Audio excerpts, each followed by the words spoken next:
aad baad u mahadsan tahay degmada Baardheere xaaladeeda aad iyo aad bay u wanaagsan yihiin amniga iyo wadajirka bulshada intaba meeshii u wanaagsaneed bay marayaan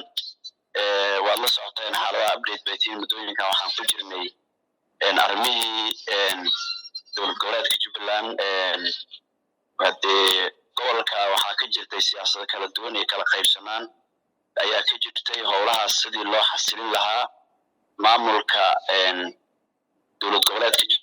Jubbaland loo daadihin lahaa oo loo dhaadhicin lahaa ilaa hoos baan ku jirnay gudoomiyaasha iyo gudoomiye ku-xigeenada gobolkana waa isqaybinay aniga waxaa la ii soo diray degmada Baardheere waxaan ku suganahay 3 habeen alxamdulillah ilaahay subxaanahu wa ta'aala fadligiisa waxaan ku guuleysanay bulshadii iyo maamulkii meesha ka sii shaqeynayay inay si toos ah ay u qaataan shaqeynta maamulka gobolka iyo dowlad goboleedka Jubbaland aragtidii kala duwaneedna aan midayno taas baan maanta ku guuleysanay iyadoon kala har lahayn wax meel gaar ah ku jiro iyo qof meel gaar ah taagan aysan jirin alxamdulillah meel fiican bay noo soo saraakiisha amniga qaybada kala duwan kulan baan la qaatay shalay iyo ilaa maanta iyo maalmahan oo dhan kala har ma aanan lahayn guud ahaan gobolka waxaa ka shaqeeyo 3 ciidan militariga booliska iyo nabad sugidda asluub hadda kama howlgalin iyo ma aragtay ciidanka daraawiishta dowlad goboleedka Jubbaland intaba hadda kama shaqeeyaan markii laga saaray Ayalwaaq oo daraawiishta ay joogaan barnaamijkaas marka ciidamada dhammaantood waxay si toos ah u soo wada dhaweeyeen hawsha halkaan aniga aan Jubbaland wakiilka uga ahay oo halkaan aan ka wado si xagar la'aan ay garab istaageen hawshiina si qurux badan bay u fushay guud ahaan dadka reegadana waxay ahaayeen dad rabitaanka iyo midnimada Jubbaland dad aad u rabo ay ahaayeen dad ma aragtay juhdi fara badan iyo qasab in lagu bixiyo midna ma isanayn hadee waxaa la yiraahdaa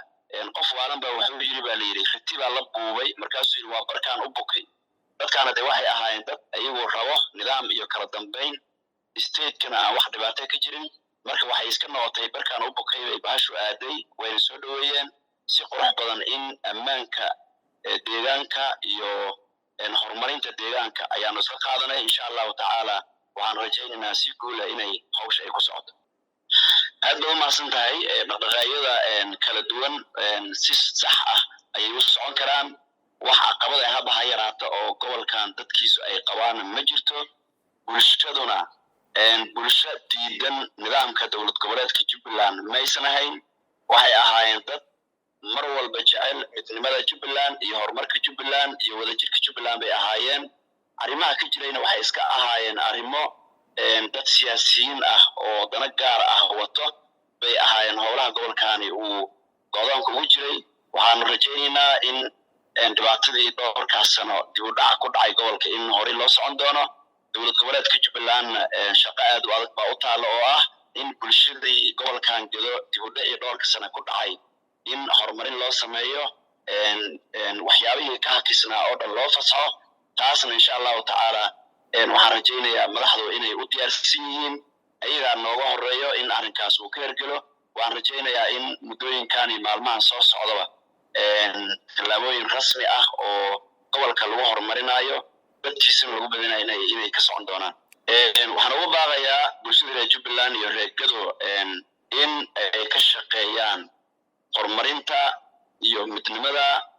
iyo ma aragtay ammaanka wax walba saldhig u ah in ay ka wada shaqeeyaan siyaasadaha kala duwan oo deegaanada iyo gobolkanaga lagu dib marinayana inay isaga leexdaan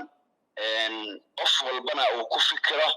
sidii dadkan looga saari lahaa dhibaatada ku jirto iyo culeyska saaran oo amni ah iyo midka dhaqaale darrada ah iyo midka horumarin la'aanta intaba sidii loogu gudbi lahaa in loo fikiro waan rajaynayaa dadku in ay bislaadeen oo barnaamijkaasna ay u socon doonaan